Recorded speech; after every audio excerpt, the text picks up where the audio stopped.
Muy bien, somos poquitos, espero que lleguen más y si no, gracias a los que están, gracias a Dios porque puso en sus corazones la disposición de aprender un poco más. Y quizás otros no puedan venir, pero igualmente vean la transmisión, la grabación el día de mañana o más adelante. Que el Señor los bendiga igualmente. Vamos esta vez a leer los versículos, si es que esto funciona, 25 al 29 del capítulo 3 de Gálatas, que dice así: pero venida la fe, ya no estamos bajo ayo, pues todos sois hijos de Dios por la fe en Cristo Jesús.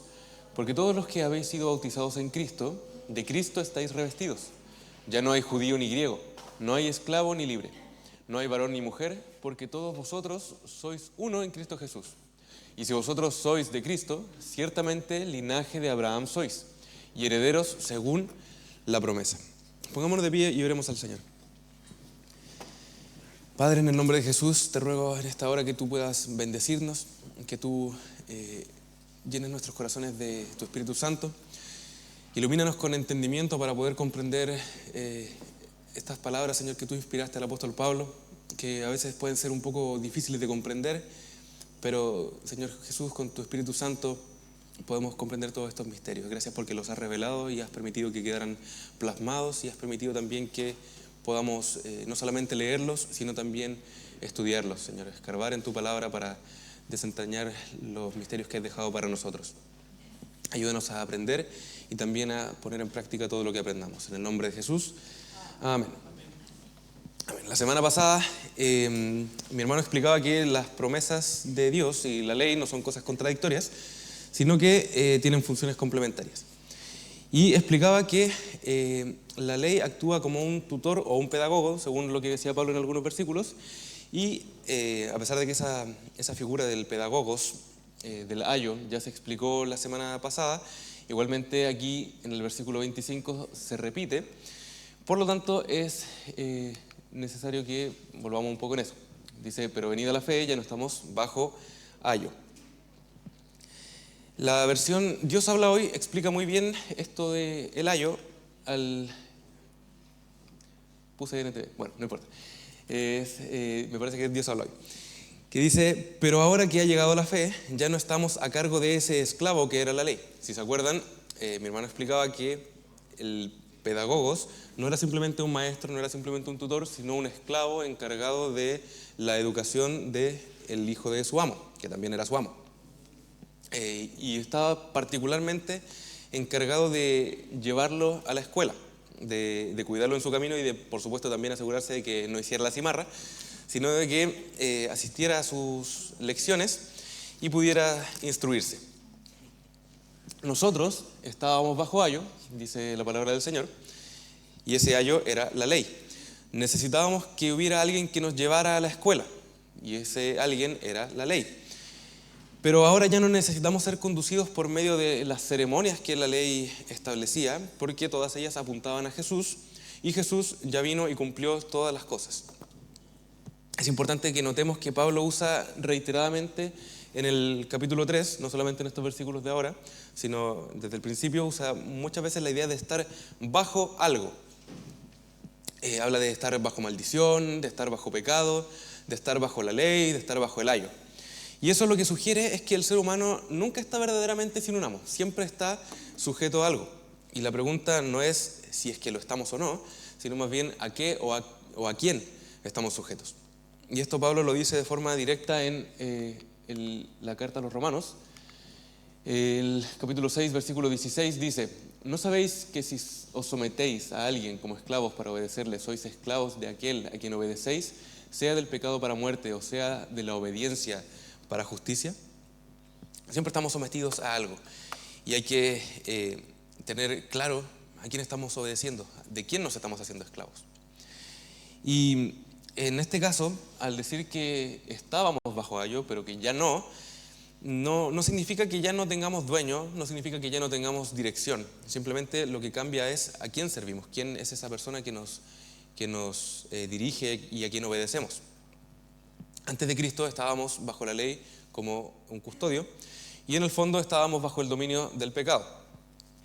Y ahora que ha llegado la fe, servimos por elección y por amor a aquel que nos hizo libres.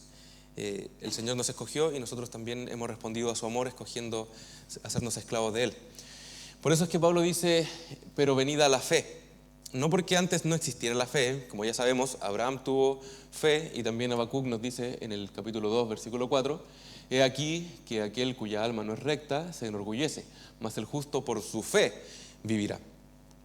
Antes había fe, pero la fe de la que Pablo está hablando ahora es el mensaje completo del Evangelio. Está hablando del cumplimiento de las promesas de Cristo. Y hemos alcanzado, por decirlo de algún modo, la mayoría de edad. Podemos aprender por cuenta propia, pero esto solamente es gracias a que tenemos al Espíritu de Dios morando en nuestras vidas.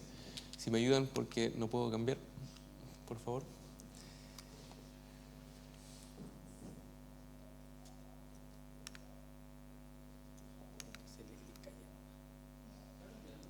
¿En serio? Bueno. Por mientras lo arreglamos, les leo igual los versículos que tenía aquí y que iba a mostrar en la pantalla. Decía que hemos alcanzado de alguna forma la mayoría de edad y que por lo tanto podemos aprender por cuenta propia y no es por nosotros mismos, sino porque tenemos al Espíritu Santo en nuestros corazones. Primera de Juan 2:20 y también el versículo 27 dicen, pero vosotros tenéis la unción del Santo y conocéis todas las cosas. Pero la unción que vosotros recibisteis, ahí está, la unción que vosotros recibisteis de Él permanece en vosotros y no tenéis necesidad de que nadie os enseñe, así como la unción misma os enseña todas las cosas y es verdadera y no es mentira, según ella os ha enseñado, permaneced en Él. Esto, por supuesto, no significa que no necesitemos guía, no significa tampoco que tengamos todas las respuestas. No significa que tengamos que dejar de venir a los estudios, de seguir escuchando las predicaciones del pastor. Hay que entender que el contexto de esta epístola del apóstol Juan es de la llegada de los llamados gnósticos, gente que decía tener un conocimiento especial revelado de forma personal y que buscaba engañar a otros, enseñando también de forma secreta ese conocimiento. Lo que Juan está diciendo es que no necesitan revelaciones secretas, sino que existen revelaciones generales en la palabra de Dios y el Espíritu Santo nos ayuda a comprender esas revelaciones. Por lo tanto, no es que no necesitemos una guía, no es que tengamos todas las respuestas, sino que lo que cambia es quién es nuestra guía. Pasó de ser la ley a ser Dios mismo habitando en nosotros, a ser el Espíritu Santo habitando en nuestros corazones. Y esto se puede comparar con el caso de un niño. Pienso en mi propia infancia. Hasta cierta edad mis papás nos llevaban a mi hermano y a mí al colegio y también nos iban a buscar. También una vez a la semana siempre nos acordamos que nos llevaban a comprar algún dulce, algo rico para comer a un negocio cercano al salir del colegio. Más adelante nos daban el dinero para que compráramos nosotros mismos esos dulces, esas golosinas, y nos esperaban en el camino a casa. Después comenzamos a ir y a volver solos del colegio.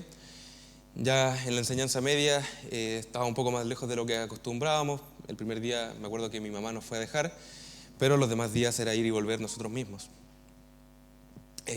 Recuerdo mi primer día de universidad, fui con mi papá, no porque me fuera a dejar, sino porque el trabajo quedaba ahí mismo, se tenía que bajar en el mismo lugar, pero le pareció que era muy tarde la hora a la que yo llegaba, así que se iba él más temprano y después me iba yo solo. Después, el año pasado, en mi práctica profesional, obviamente me iba y me devolvía solo, lo mismo ahora en el trabajo. Pero eso no significa que ya no necesito a mis papás, no significa que ya mis papás no sirven para nada, absolutamente no. Por supuesto que no. Pero uno se vuelve más independiente, está claro eso, pero mientras tengamos vivos a nuestros padres, siguen siendo nuestros padres. Siempre están ahí para guiarnos, siempre están para darnos consejos desde su experiencia, desde su amor. Podemos decidir si tomamos o no sus consejos, pero hay que tener claro también que muchas veces tienen razón, quizá la mayoría de las veces, y deberíamos como mínimo considerar, escuchar lo que dicen. Y si con los padres terrenales es así, padres con conocimiento limitado, padres humanos, ¿no será que tenemos que escuchar también de forma constante al Espíritu Santo? No somos esclavos del pecado ni de la ley, pero tampoco tenemos que usar nuestra libertad para satisfacer nuestros malos deseos. Y con eso entristeceríamos al corazón de Dios, del mismo modo que si no escuchamos a nuestros padres y nos va mal, vamos a entristecerlos. No se van a jactar de que nos dijeron qué iba a pasar, sino que se van a entristecer de que hayamos tomado las decisiones incorrectas. Asimismo, las decisiones que tomemos escuchando al Espíritu Santo van a ser las mejores que podamos tomar para nuestras vidas. En Gálatas 5, versículo 13 dice: porque vosotros, hermanos, a libertad fuisteis llamados, solamente que no uséis la libertad como ocasión para la carne, sino servíos por amor los unos a los otros. Hermano Jorge.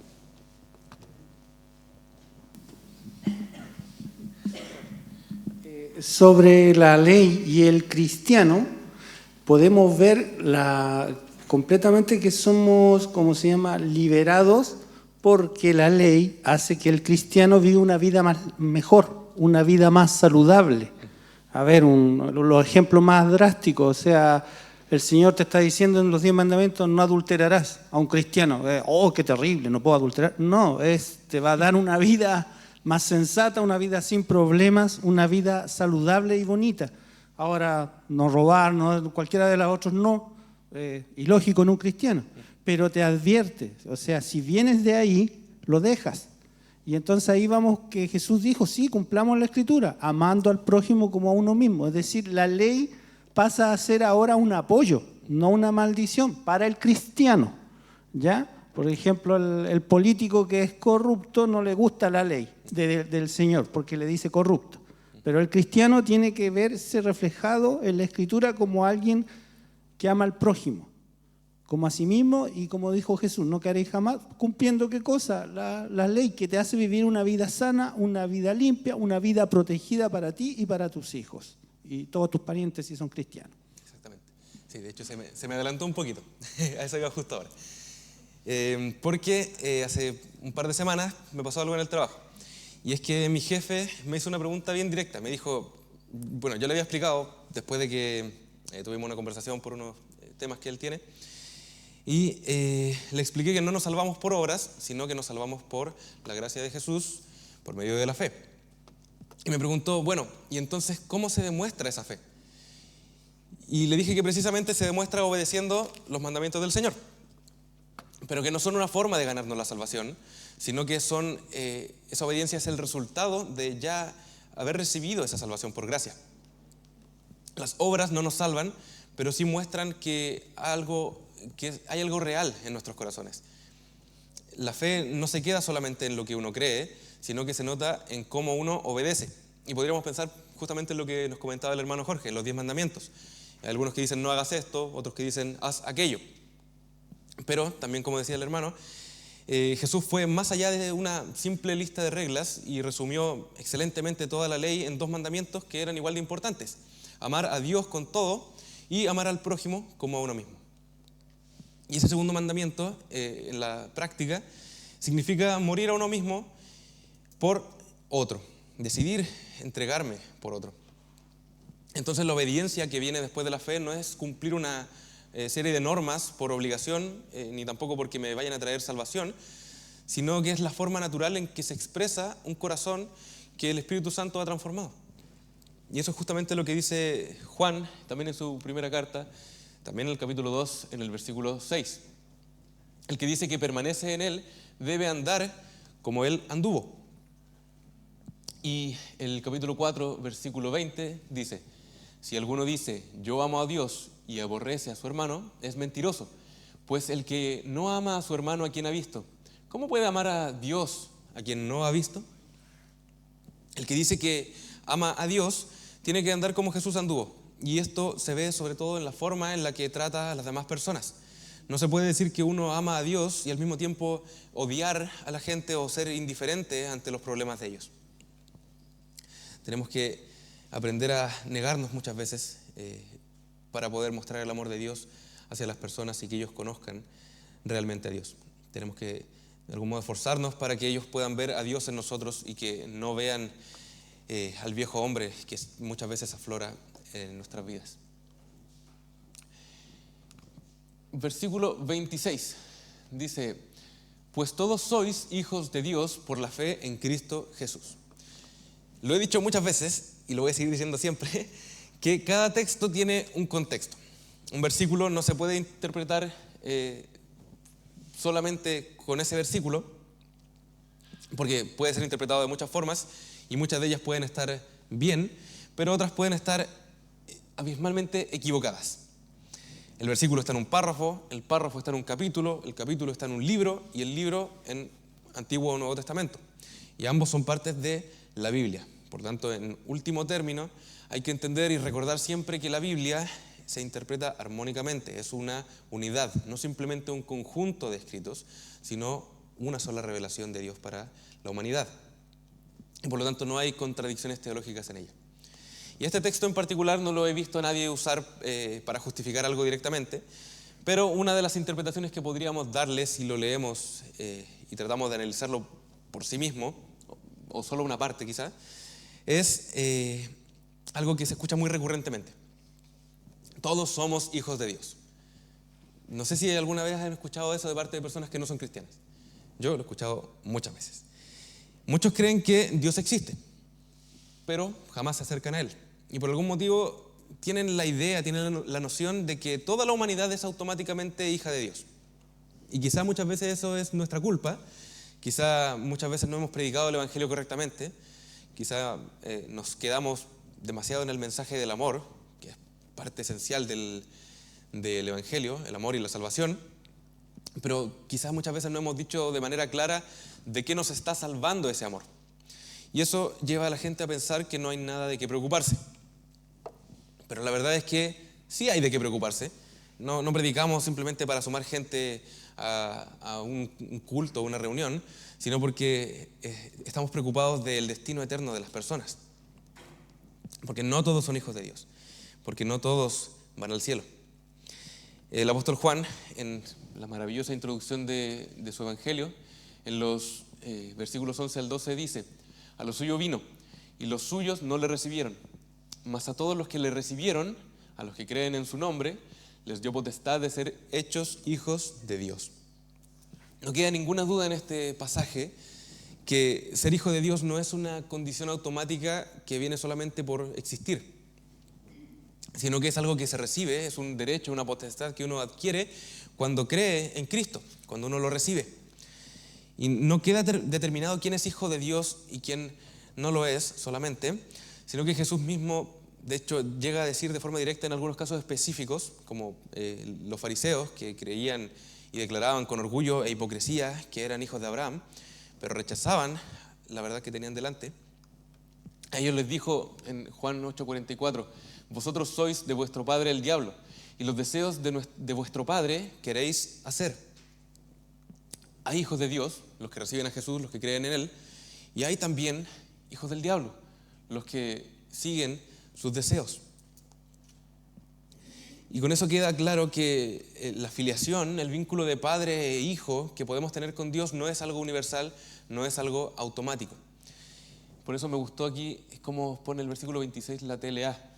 Ustedes han confiado en Jesucristo y por eso todos ustedes son hijos de Dios. Está reduciendo el grupo, el cuerpo de personas que son hijos de Dios, los que han puesto la confianza en Jesucristo. Y hay una cosa importante que hay que notar aquí, un matiz que se hace en el idioma original, que ya saben que me gusta mucho. Cuando estudiamos la epístola de Pablo a los Efesios, llegando al final de la carta en el capítulo 5, vimos que la palabra hijo es teknon, que hace referencia a alguien que es engendrado, alguien que es producido, alguien que es procedente de. Por ejemplo, en el mismo versículo que acabamos de leer, Juan 1:12, dice: mas a todos los que le recibieron, a los que creen en su nombre, les dio potestad de ser hechos teknon o tekna de Dios. Es decir, los hizo proceder de Dios. ¿Por qué? Porque hemos nacido de nuevo espiritualmente, esta vez de parte del Señor. Ahí lo había puesto, me olvidé. Pero la palabra que se usa aquí en Gálatas 3:26 es huios, que significa hijo, descendiente o heredero. Se usa en un sentido biológico, en un sentido legal, en un sentido figurado. No es como la palabra tecnon, que es para hijos biológicos, engendrados, producidos de, sino que abarca un grupo de descendientes, herederos, mayor.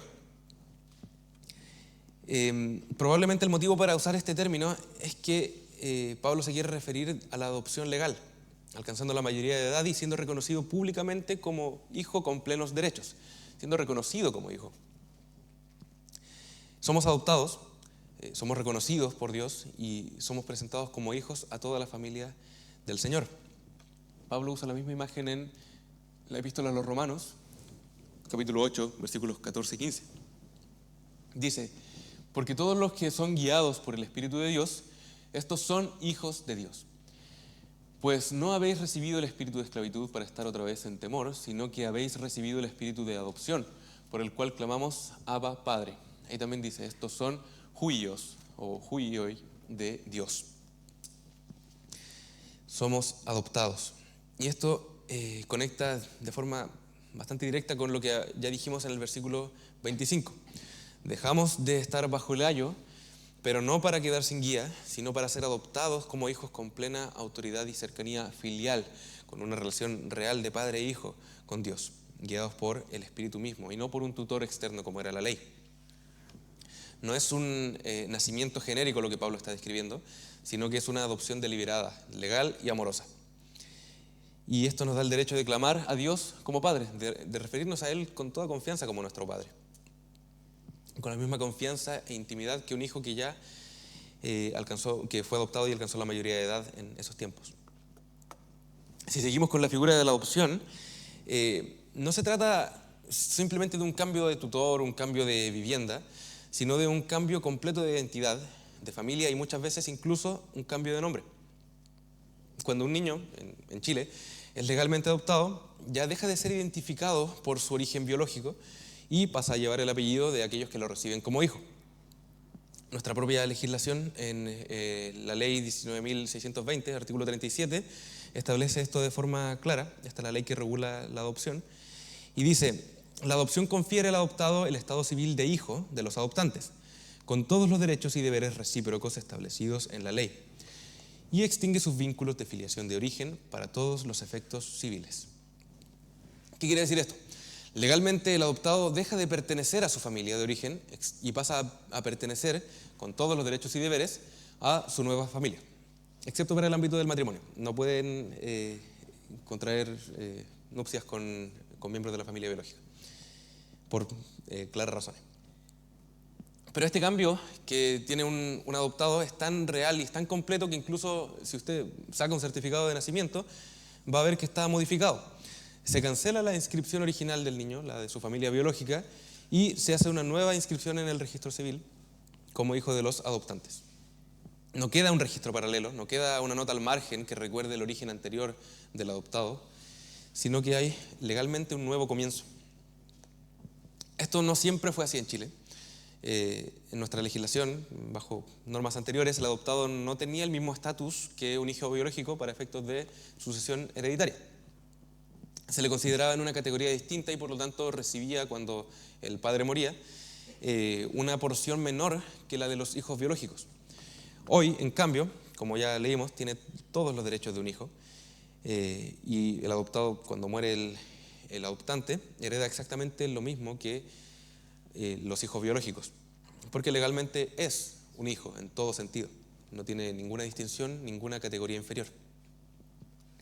Del mismo modo, ser hijos de Dios significa que nuestra identidad ya no está definida por lo que éramos antes, no está definida por linaje, no está definida por mérito, ni tampoco por el cumplimiento de las ceremonias que establece la ley, sino porque hemos sido adoptados en la familia de Dios. Ahora llevamos su nombre, heredamos los derechos de los hijos de Dios, y nuestra historia anterior, el antiguo hombre, el pecado, todas esas cosas ya no nos definen. Y esto no es solamente una figura que nosotros le estemos aplicando al texto en este momento, sino que más adelante en Gálatas 4, del 4 al 5 dice: pero cuando vino el cumplimiento del tiempo, Dios envió a su Hijo, nacido de mujer y nacido bajo la ley, para que redimiese a los que estaban bajo la ley, a fin de que recibiésemos la adopción de hijos. ¿Se da cuenta? Ya no estamos bajo ayo, vino Jesús, vino la fe, vino el mensaje del Evangelio completo. Somos adoptados por Él y Él es nuestro Padre ahora y quien nos guía. Pero obviamente estos versículos los vamos a ver un poco más adelante. No recuerdo si la próxima semana o la subsiguiente, pero se va a ver más a fondo. Ahora veamos el versículo 27, que dice: porque todos los que habéis sido bautizados en Cristo, de Cristo estáis revestidos. La Nueva Traducción Viviente dice: y todos los que fueron unidos a Cristo en el bautismo se han puesto a Cristo como si se pusieran ropa nueva.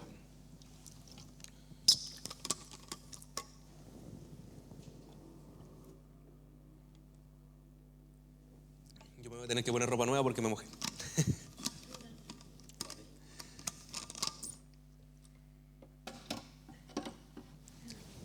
Ya. Detengámonos un momento aquí porque es importante analizar o recordar la figura del bautismo. En diferentes corrientes del cristianismo, no vamos a decir que están mal, que son heréticas, no tiene nada que ver con eso. Lo entienden de diferentes formas que como lo entendemos nosotros. Para algunas tradiciones, como el catolicismo romano y también algunas iglesias históricas protestantes, tienen una visión del bautismo como un sacramento. Creen que el acto mismo del bautismo es el momento donde ocurre la obra espiritual de la regeneración, el momento en el que uno es sumergido, o dependiendo del caso, rociado con agua, es cuando recibe el perdón de los pecados o es incorporado a la iglesia de manera efectiva, recibiendo la gracia salvadora. El agua para ellos no es solamente un símbolo, sino que es el medio por el cual Dios actúa para la salvación. Y por ese motivo he visto muchas veces comentarios de precisamente gente que pelea entre el bautismo de niños y el bautismo de gente con conciencia. Los que defienden el bautismo de los niños argumentan que si no se permite, se le estaría negando la salvación. ¿Qué pasa, por ejemplo, si el niño no es bautizado y muere? Se va a ir al infierno, dicen ellos. Algunos de ellos, no voy a generalizar. Pero nosotros entendemos que el bautismo es una ordenanza, es algo que tenemos que hacer, pero no es un sacramento en el sentido de estas corrientes, sino una práctica establecida por Cristo y que nos manda a cumplir, que por sí misma no produce una obra espiritual. Así lo dice con mucha claridad la doctrina fundamental número 6 de las Asambleas de Dios. En la página chilena dice así: algunas iglesias usan el término sacramentos en vez de ordenanzas. Sin embargo, para algunas personas, sacramentos transmite la idea de que se produce una obra espiritual en el individuo cuando se recibe o se experimenta el sacramento. Las Asambleas de Dios deciden llamar al bautismo y a la Santa Cena ordenanzas, porque son prácticas religiosas ordenadas o establecidas por Jesús mismo. Al cumplir estos deberes espirituales, se recuerda a los cristianos una obra importante que ya tuvo lugar en el corazón del creyente. Y en el sitio web también de las Asambleas de Dios, pero en la página de Estados Unidos, se explica un poco más y se resume el sentido específico del bautismo en aguas de la siguiente forma. Las Escrituras establecen la ordenanza del bautismo en agua por inmersión. Todos los que se arrepienten y creen en Cristo como Salvador y Señor deben ser bautizados. De esta manera declaran ante el mundo que han muerto con Cristo y que han sido resucitados con Él para andar en nueva vida. Es una declaración. No es que el bautismo salve, no es que el bautismo regenere, no es que mediante el bautismo son perdonados mis pecados. Lo que hace uno en el bautismo es declarar públicamente algo que ya sucedió antes en el corazón, algo que sucedió por medio de la fe. Y esta es una distinción importante porque si se pasa por alto el versículo 27 que estamos viendo ahora, se podría prestar para una lectura sacramental, como que al ser bautizados somos revestidos de Cristo, como que al ser bautizados somos cubiertos por su gracia. Pero eso la verdad es que iría en contra de todo el argumento de la carta, que como ya hemos visto, Pablo se ha dedicado ya hasta aquí 3 capítulos a defender, a mostrar que la observancia de ritos y de ceremonias no justifica delante de Dios. El cumplimiento de ceremonias no trae salvación, y sería contradictorio que aquí esté diciendo que el bautismo, la ceremonia, el rito del bautismo, sí tiene la capacidad de justificar y salvar a las personas. Lo mismo va para el caso de la Cena del Señor, la Santa Cena, la Eucaristía o como se le prefiera llamar. no es que produzca una obra espiritual por sí misma, sino que recordamos el sacrificio que hizo Jesús por nosotros. Recordamos su carne molida por nosotros y su sangre derramada por nuestros pecados. Y teniendo esta base, ya podemos comprender un poco mejor lo que Pablo quiere decir con que todos habéis sido bautizados en Cristo y de Cristo estáis revestidos. El bautismo representa entonces una declaración pública de que entendimos y que creímos el Evangelio. Representa también un compromiso de seguir con devoción a Cristo. La unión con Jesús por la fe comienza en el momento en el que nos entregamos a Él, y esa realidad interior se expresa visiblemente en el acto del bautismo, dando testimonio a los demás de que ya ocurrió una obra en nuestro corazón por medio de la fe, por gracia del Señor. Un ejemplo muy práctico es el de un soldado que ha sido llamado a las filas para ir a la guerra. Desde el momento en que se le llama ya soldado, pero desde que lleva un uniforme se puede identificar como soldado ante toda la gente. Él puede saber que es soldado, pero si no lo veo con un uniforme, quizá no me voy a dar cuenta. Y el motivo por el que muchos parecen confundirse al respecto acerca de la obra salvadora y el bautismo, confundiendo ambos momentos como uno solo, es que el Nuevo Testamento por lo general no distingue entre la fe interior y el bautismo en aguas, pero solamente por el hecho de que en la iglesia primitiva era lo recurrente que se hiciera una cosa después de la otra, que una persona creyera en Jesús e inmediatamente fuera bautizada. Aquí, por ejemplo, tenemos la costumbre de que se realizan los bautismos una vez al año. En otras iglesias quizás se bautiza también a la gente una vez que ha creído en el Señor. Tienen sus bautisterios en la misma iglesia, en el mismo templo. Un caso de la iglesia primitiva donde vemos que pasaba inmediatamente una cosa después de otra es, por ejemplo, el caso de Felipe y el etíope. Después de que Felipe le explicara a este hombre el texto que estaba leyendo de Isaías y de enseñarle que las profecías de él apuntaban a Cristo, el etíope entendió el Evangelio y lo aceptó, y entonces dijo en Hechos 8, del 36 al 38, y yendo por el camino, llegaron a cierta agua, y dijo el eunuco, he aquí agua, ¿qué impide que yo sea bautizado? Felipe dijo, si crees de todo corazón, bien puedes. Y respondiendo dijo, creo que Jesucristo es el Hijo de Dios. Y mandó parar el carro, y descendieron ambos al agua, Felipe y el eunuco, y le bautizó. Si crees de todo corazón, bien puedes. Creo que Jesucristo es el Hijo de Dios. Y después se bautiza. El etíope ya había creído. El etíope ya había recibido la salvación por gracia, por medio de la fe. Inmediatamente, a través del bautismo, demuestra que ha ocurrido una obra en su corazón y que ha tomado la decisión de seguir a Cristo. En otra de sus cartas, en Romanos, Pablo describe el bautismo con una imagen un poco más fuerte al decir en Romanos 6:13, ¿o no sabéis que todos los que hemos sido bautizados en Cristo Jesús hemos sido bautizados en su muerte? Es decir, el bautismo representa el momento en que morimos con Cristo. Pero esto no significa que morir nosotros mismos ocurra una sola vez y únicamente en el instante puntual en que somos sumergidos bajo el agua. Por el contrario, Jesús en Lucas 9:23 enseñó diciendo a todos, si alguno quiere venir en pos de mí, niéguese a sí mismo y tome su cruz cada día y sígame. La cruz es figura aquí de morir a uno mismo. Por lo tanto, cuando decidimos seguir a Cristo, desde ese momento empezamos a morir con Él. Desde ese momento empezamos a tomar nuestra cruz. Pero esa decisión no queda agotada en el momento en que tomamos la cruz por primera vez, no queda en el momento en que decidimos seguir a Cristo, tampoco se agota en el momento del bautismo, sino que según palabras de Jesús, la cruz se toma cada día. No se toma cuando decidimos seguirlo, no se toma simplemente cuando nos bautizamos. Todos los días tenemos que decidir morir a nosotros mismos. Morir con Cristo es un proceso continuo y diario. No es un hecho aislado que ocurre solamente una vez en el pasado y nunca más.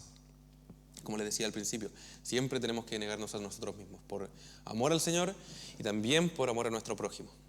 Despojarnos de nuestros deseos, muchas veces de nuestro tiempo, quizás de nuestros recursos, para poder entregar a otros del amor de Dios. Pero sabemos que esta clase de muerte no queda ahí, no queda simplemente como eso, como muerte, sino que, como ya dijimos, da lugar a un nuevo nacimiento, da lugar a renovación. Y eso es justamente lo que Pablo enseña al final de este versículo, del versículo 27, cuando dice que estamos revestidos de Cristo. Es la misma idea que desarrolla también en la epístola a los Efesios, capítulo 4, versículos 22 al 24. En cuanto a la pasada manera de vivir, despojados del viejo hombre, que está viciado conforme a los deseos engañosos, y renovados en el espíritu de vuestra mente, y vestíos del nuevo hombre, creado según Dios en la justicia y santidad de la verdad. Despojarse y revestirse entonces no son actos separados en el tiempo, sino que son dos caras de un mismo movimiento, con un paso intermedio entre ambos: la renovación de la mente. No basta con dejar atrás lo viejo, sino que se hace falta también un cambio en la manera de pensar, el cual tiene que ser producido por el Espíritu Santo. Y así nos vestimos de lo nuevo, nos vestimos de Jesucristo, nos vestimos del nuevo hombre. Y no es solamente un cambio de apariencia externa. Muchas veces muchas personas van a cambiar externamente, se les va a notar algo diferente en su aspecto físico cuando aceptan al Señor, pero sabemos que el cambio más importante está en el interior. Y ese nuevo hombre, como ya lo dije, así como el morir a uno mismo, no es un evento puntual que ocurre una sola vez y queda terminado, sino que es algo creado según Dios en justicia y santidad de la verdad. Es un proceso continuo, es un proceso diario, como decía, como el tomar la cruz y morir. El versículo 28 dice: ya no hay judío ni griego, no hay esclavo ni libre, no hay varón ni mujer, porque todos vosotros sois uno en Cristo Jesús. La palabra de Dios para todos dice: todos son uno en Jesucristo. No importa si son judíos o no, esclavos o libres, hombres o mujeres. Retomando lo que vimos en el versículo 26 acerca de la adopción, si en Cristo todos tenemos la misma calidad de hijos, sin distinción según nuestro origen, entonces tiene sentido que aquí Pablo dé un paso más y diga que tampoco hay distinción según nuestras características particulares. No importa si somos judíos o griegos, esclavos o libres, varones o mujeres. Y no es solamente que el origen deja de importar, como en el caso de la adopción, que ese origen, esa procedencia original queda eliminada, sino que ninguna de las categorías que normalmente dividían a las personas en el mundo antiguo determina el valor ni la posición de alguien delante de Dios. Puede que en muchas sociedades, incluyendo la nuestra en la actualidad, todas estas cosas tengan o hayan tenido alguna relevancia para clasificar a las personas. Vemos todavía que hay machismo, vemos que hay xenofobia, vemos que hay discriminación por clases sociales, vemos que hay un montón de cosas que categorizan a las personas y las hacen a un lado.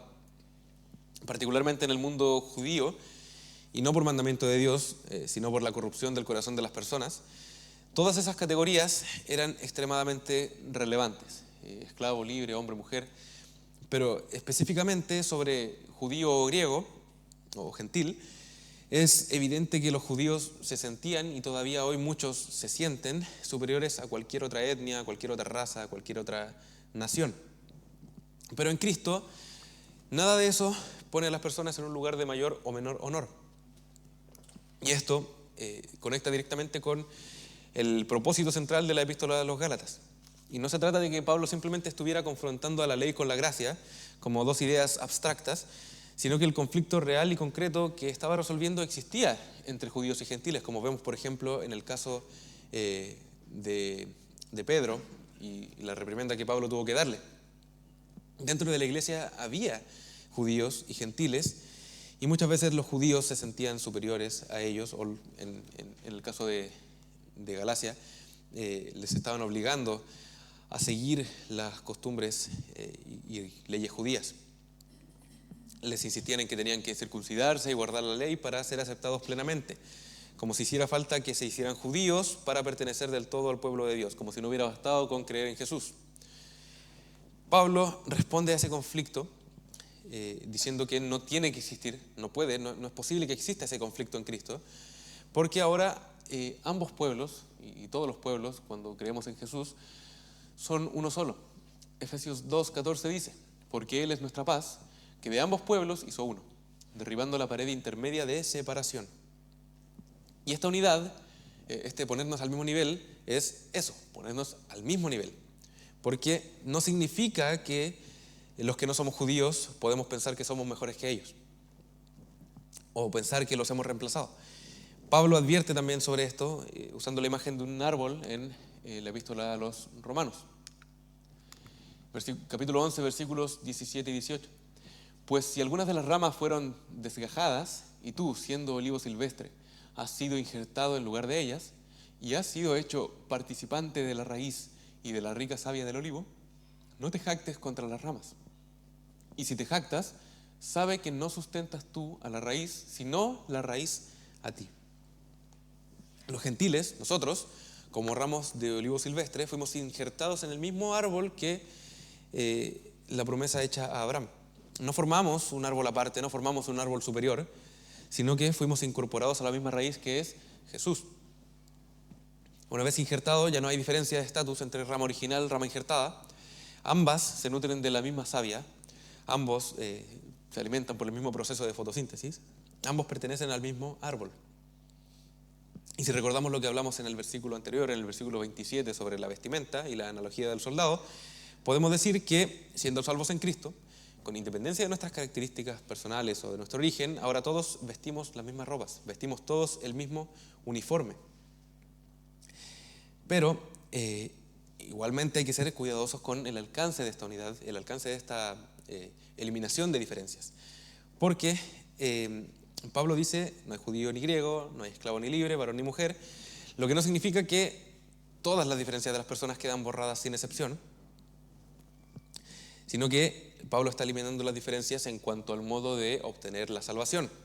Todos nos salvamos de la misma manera, todos nos salvamos por la fe en Jesús, sin que nuestro origen étnico, nuestra condición social, nuestro sexo, den una ventaja o una desventaja frente a Dios. Pablo no elimina las diferencias funcionales, ni tampoco de los dones o de los roles dentro de la familia o dentro de la iglesia. No puede alguien de repente llegar un domingo y decirle al pastor, pastor, todos somos iguales, bájese del púlpito porque hoy yo soy el pastor y yo voy a predicar. Tampoco un hijo puede decirle a sus padres, hoy yo soy el papá y ustedes son mis hijos y me tienen que hacer caso. Ya lo hemos hablado antes, Dios considera nuestras diferencias, Dios considera nuestras características particulares. La igualdad consiste no en tratar a todos de la misma forma, sino en tratar igual a los iguales y de otra forma a los que no son iguales. Por ejemplo, en Romanos 12:6 dice, de manera que teniendo diferentes dones, según la gracia que nos es dada, es decir, tenemos diferentes capacidades dadas por Dios para que cumplamos diferentes roles. También el apóstol Pedro, en su primera epístola, capítulo 3, versículo 7, dice, vosotros, maridos, igualmente vivid con ellas sabiamente, dando honor a la mujer como a vaso más frágil y como a coherederas de la gracia de la vida. Establece una diferencia entre hombres y mujeres en cuanto a la mayor fragilidad de las mujeres, con tal de que las tratemos con mayor delicadeza, pero al mismo tiempo establece una igualdad, como nos comentaba el pastor, como coherederas de la gracia de la vida. No es un heredero de menor categoría, sino un heredero al mismo nivel. ¿Hay diferencias? Sí. ¿Hay igualdad? También. No dejamos de ser hombres, no dejamos de ser mujeres por estar ahora en Cristo. Del mismo modo que el judío no dejaba de ser judío al hacerse cristiano, ni el esclavo se convertía automáticamente en un hombre libre por el hecho de creer en Jesús. Lo que cambia delante de Dios es que ya ninguna de esas condiciones determina el valor de la persona ni su acceso a la salvación. Versículo 29. Y vosotros sois de Cristo, y si vosotros sois de Cristo, ciertamente el linaje de Abraham sois, y herederos según la promesa. La palabra de Dios para todos dice, entonces, si ustedes pertenecen a Cristo, también son la descendencia de Abraham. Si son la descendencia de Abraham, también son herederos de las promesas que Dios le hizo a él. Este versículo funciona como un resumen y un cierre de todo lo que Pablo ha venido hablando desde el comienzo del capítulo 3. Vimos que todos sois hijos de Dios por la fe en Cristo Jesús, el versículo 26. Y no dice que todos somos hijos de Dios porque simplemente existimos. Tenemos que creer en Jesús. Esa es la condición y sin ella no hay filiación divina. Por más que el mundo insista en pensar que todos somos hijos de Dios. Y ahora en el versículo 29, Pablo está dando el paso final. Ser hijos no solo nos hace parte de la familia, sino como ya les comentaba, nos hace herederos de la promesa. Y esto nos devuelve una vez más al foco de toda la carta. Vimos hace unas semanas que Abraham no fue justificado por obras, sino por su fe. Y su fe consistió precisamente en creerle a Dios, en confiar en que Dios haría lo que había prometido, incluso cuando humanamente parecía imposible. Pablo lo dice al comienzo del capítulo, en los versículos 6 y 7. Así Abraham creyó a Dios y le fue contado por justicia. Sabed, por tanto, que los que son de fe, estos son hijos de Abraham. Y esa no es una verdad aislada de un solo personaje, de un solo hombre, sino que es el patrón que atraviesa toda la historia de la fe. Y como resume el escritor de Hebreos de forma magnífica en el capítulo 11 de su carta, en el versículo 6 dice: pero sin fe es imposible agradar a Dios, porque es necesario que el que se acerca a Dios crea que le hay y que es galardonador de los que le buscan. Y más adelante no solamente habla de Abraham, como les dije, sino que de toda una generación de creyentes que confiaron en las promesas de Dios sin siquiera haberlas llegado a ver cumplidas en vida. El versículo 13 dice: conforme a la fe murieron todos estos sin haber recibido lo prometido, sino mirándolo de lejos y creyéndolo y saludándolo y confesando que eran extranjeros y peregrinos sobre la tierra. Y esa es la fe que Pablo está teniendo en su mente al escribir esta carta. No es simplemente asentimiento intelectual pasajero, no solamente estar convencido de una realidad, sino una confianza sostenida en Dios, en que Él cumple lo que promete, incluso si yo no lo veo cumplido. Sin embargo, los judíos en la época de Pablo se llamaban a sí mismos hijos de Abraham, confiando en su linaje y en el cumplimiento de ritos y ceremonias, sin haber ejercido la misma fe que Abraham tuvo, sin haber ejercido la fe de aquel a quien ellos llamaban padre. Por eso Pablo insiste tanto a lo largo de la carta que no son hijos de Abraham, ni por tanto tampoco son hijos de Dios, quienes simplemente descienden de él por su sangre o por cumplir la ley al pie de la letra, sino que son hijos de Dios quienes, como Abraham, le creen a Dios, le obedecen a Dios. Esa es la verdadera filiación, el verdadero vínculo de padre e hijo. No la genealogía ni tampoco la religiosidad externa, sino la fe que confía y que se entrega al Señor. Y es importante que nos preguntemos cuáles son esas promesas de las que también somos herederos. ¿Cuáles son esas promesas que Dios le hizo a Abraham? Le prometió varias cosas en realidad, pero hay una en particular que Pablo tiene especialmente en su mente a lo largo de este capítulo y que el mismo Dios le dio a Abraham desde el principio. En Génesis 12, versículo 3, dice: serán benditas en ti todas las familias de la tierra. Nosotros no somos simplemente herederos de esa promesa en un sentido lejano o futuro, como quien espera algo que todavía no llega, sino que por la gracia de Jesucristo derramada sobre nosotros, vemos en nuestra propia vida el cumplimiento de esa promesa. Vemos el cumplimiento de esa bendición. La salvación alcanza a todas las naciones, no solamente a Israel, sino que se hace realidad en cada uno de nosotros cuando creemos en el Señor.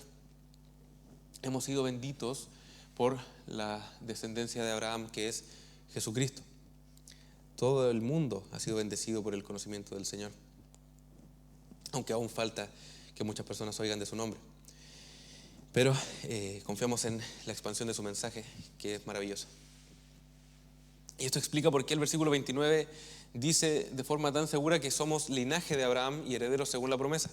No porque descendamos físicamente de un hombre, sino porque estamos ahora unidos a Cristo, que es la verdadera simiente, la verdadera raíz a la que apuntaban todas las promesas que se hicieron al patriarca.